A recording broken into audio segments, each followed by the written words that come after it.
अगर आप भी मुजफ्फरपुर से हो तो आपने कभी न कभी बाबा गरीबनाथ मंदिर के बारे में ज़रूर सुना होगा, लेकिन क्या आप ये जानते हो कि उसका निर्माण कैसे हुआ?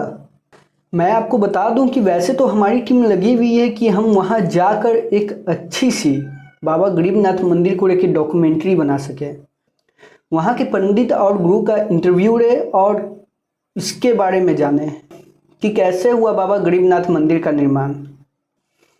लेकिन तब तक मैंने सोचा क्यों ना आपको एक छोटी सी वीडियो ही बनाकर बताया जाए कि बाबा गरीबनाथ मंदिर का निर्माण हुआ कैसे। आपको बता दूं कि बिहार में बाबा गरीबनाथ मंदिर बहुत ही मशहूर मंदिर है। यहाँ लाखों के सलाब में लोग पूजा करने आते हैं। आपको बता दूं कि जहाँ तक हमारी टीम ने रिसर्च की है, कहा जाता है कि ये मंदिर 300 साल से भी ज़्यादा पुराना है।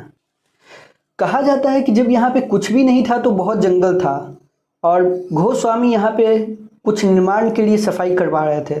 तभी एक बड़े से वृक्ष को काटते वक्त यहाँ पर उस वृक्ष से खून जैसा कुछ निकलने लगा।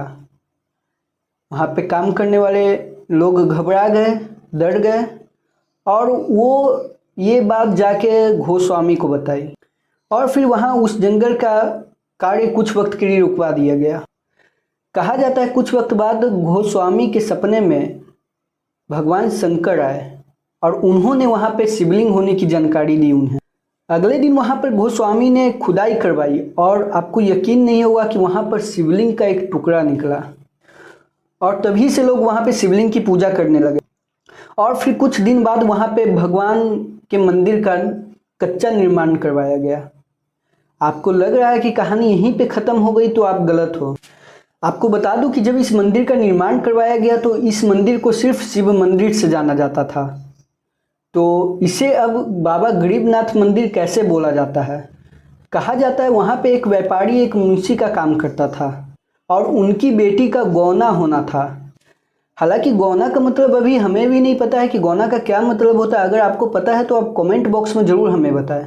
तो गौना होना था पर उनके पास जरा सा भी पैसे नहीं थे।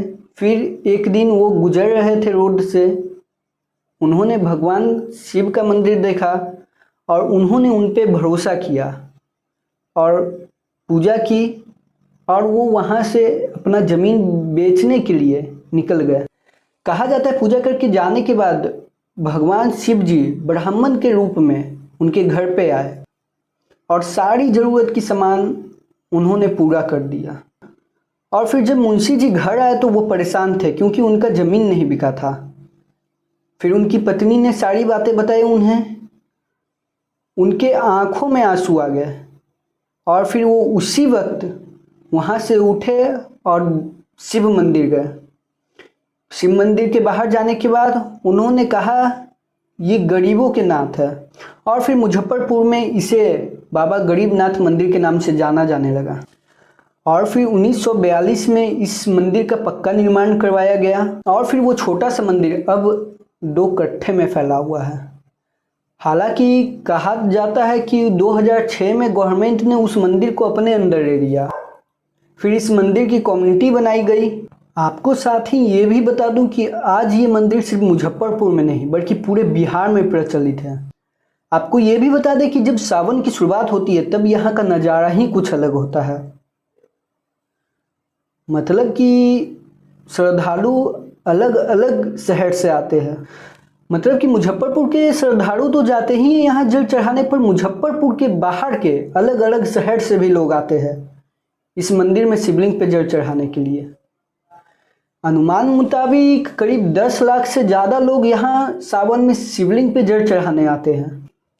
हालांकि हमारी टीम लगी हुई है कि इस मंदिर के मेन पंडित का हम इंटरव्यू ले सके और इस पे एक डॉक्यूमेंट्री बना सके और वो डॉक्यूमेंट्री आपके सामने रखे।